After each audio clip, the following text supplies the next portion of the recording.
Vamos a comenzar el tema. Son los integrantes de este curso, XP Mendoza, Alex Andrés y Amar Indigo y Carlos Alberto.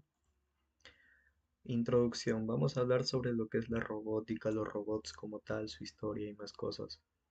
La historia del robot se le hace como el padre de la robótica conocedor a Herón de Alejandría, gracias a sus enormes aportaciones que tuvo en su época.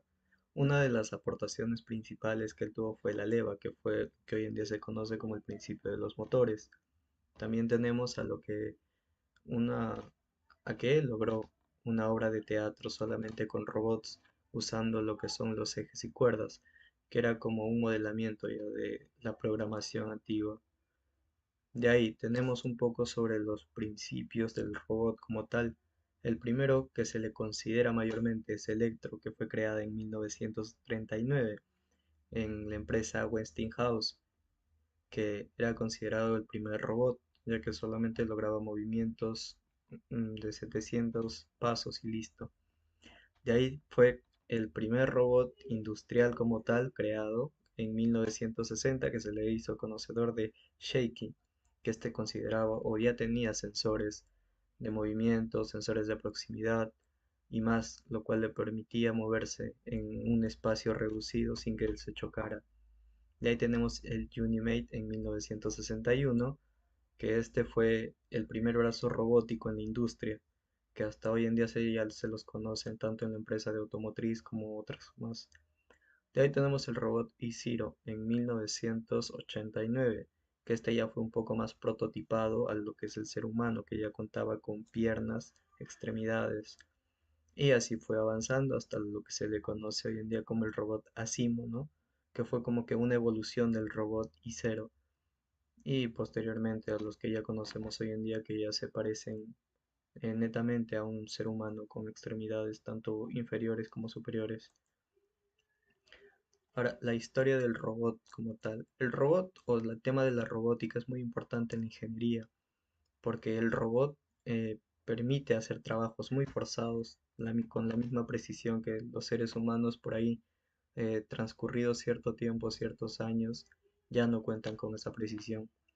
El origen de la palabra robot es de una palabra checa que significa trabajo forzado u obligatorio, y esto fue creado por Karel Čapek en su obra de teatro de 1921 que se llamaba Rosum Universal Robots, donde prácticamente trataba de que había un ingeniero que construía robots que eran en ese entonces considerados tipo androides y que con el paso del tiempo pues se rebelaron contra la humanidad y prácticamente nos aniquilaron. De eso se trataba su obra. Y también apareció Isaac Asimov, que consideró al robot como ayudante de la humanidad y postuló las leyes de la robótica, ¿no? Que la primera ley dice que un robot no debe dañar a un ser humano, ni por su inacción dejar que un ser humano sufra daño. La segunda ley dice, un robot debe obedecer las órdenes de las que son dadas por el ser humano, excepto cuando ésta tiene conflicto con la primera ley. Significa de que un ser humano puede ser malo o no, no puede atentar contra la vida de otro ser humano mediante el uso de un robot. La tercera ley es un robot debe proteger su propia existencia a menos que éste entre en conflicto con las otras dos primeras. Y apareció después Fuller, quien introdujo la cuarta ley, que dijo que un robot podrá tomar el trabajo de un ser humano, pero no debe dejarlo sin empleo prácticamente, ¿no? De ahí tipos de robots. Tenemos lo que son los robots manipuladores, que son artilugios mecánicos que están prácticamente en la industria como tal. Estos son los que pueden construir robots, pueden hacer los trabajos más pesados o forzosos sin sufrir daños porque cuentan con precisión, cosa que los seres humanos por ahí tienen ese riesgo de sufrir daños. Tenemos los robots móviles, que tienen mecanismos que los permite desplazarse de largas distancias, ¿no? El caso de esto tenemos por decir el robot en Marte, que se moviliza y pues puede dar ciertos estudios y estadísticas de cómo son, o cómo es el piso y más cosas por allá. Tenemos los robots aéreos, que tienen un campo relativamente nuevo y son grandes, con mayor desplazamiento, mayor movilidad. El caso de esto es el dron, como vemos acá, los drones son un tipo de robots aéreos. Y tenemos los robots espaciales, que estos más que nada no se encuentran tanto en la industria, sino ya en usos específicos o netamente ya programados como tal, como puede ser los satélites o la recuperación de estos. Dentro de los especiales tenemos las clasificaciones, que son los vehículos guiados autónomos, llamados también los AGVV, que estos son robots que ya están destinados por cierta línea. Debajo en la base tienen ya una línea por donde ellos se van a tener que movilizar. También tenemos los robots caminantes, que estos son más parecidos a los que son animales y nosotros los seres humanos. En animales, mayormente sus características se parecen mucho a lo que son un caballo o un perro.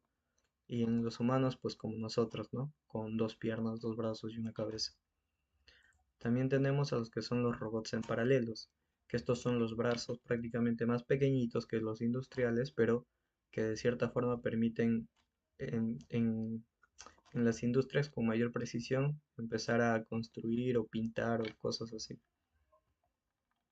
Tenemos el uso de robots, que sus reglas generales de los robots que tienen, ¿no? La primera regla dice, se refiere a lo que se conoce como las 4D de la robótica, que significa que si una tarea es sucia, dirty, aburrida, dull, peligrosa, dangerous o difícil, difficult, eh, no puede estar apto para el ser humano y entonces ahí es donde el robot entra o prima en esa acción. La segunda regla dice que los robots no deben dejar a un ser humano sin trabajo o desempleo. ¿Qué significa esto? De que los robots al contar con mayor fuerza, mayor precisión y también el tiempo, pues están bien que nos ayuden, sin embargo no nos tienen que quitar el empleo como tal porque eso nos está perjudicando. La tercera regla implica cuestionarse si es posible o no encontrar personas dispuestas a realizar el trabajo. Esto significa de que a veces puede haber trabajos muy forzados o muy peligrosos donde los seres humanos no estén aptos o simplemente no se animen a participar de estos trabajos. Entonces ahí es donde lentamente prima un robot otra vez. Y la cuarta regla dice, el uso de robots de automatización deben tener beneficios económicos, tanto de cortos y largo plazo. Los robots seriales. Estos robots están en varios subsistemas. Tenemos el subsistema de movimiento, subsistema de reconocimiento y subsistema de control. Los subsistemas. Tenemos elementos de subsistemas de movimientos. Tenemos los manipuladores, que incluyen eslabones y articulaciones, como las revolutas, las prismáticas. Tenemos los efector final, el dispositivo que manipula los objetos, que son prácticamente las muñecas de los brazos robóticos, que son los que se encargan de agarrar material, poner, combinar. Tenemos los actuadores que proporcionan movimiento que pueden ser los neumáticos, hidráulicos o eléctricos. Las transmisiones que conectan el actuador con los eslabones. También tenemos los elementos del subsistema de reconocimiento que son sensores y convertidores. En los sensores tenemos lo que recogen datos sobre una visión, tacto, proximidad de un entorno, para que así saquen estudios. De ahí los convertidores ADC, que comunican los sensores con los controladores del robot, prácticamente el cómo pasa esa señal o esa información de los sensores a una mesa de control. Los elementos de los subsistemas del control, tenemos los controladores digitales que regulan los movimientos del robot, el convertidor DAC que transforma las señales digitales en analógicas y los amplificadores que refuerzan las señales para poder mover los motores. Y eso.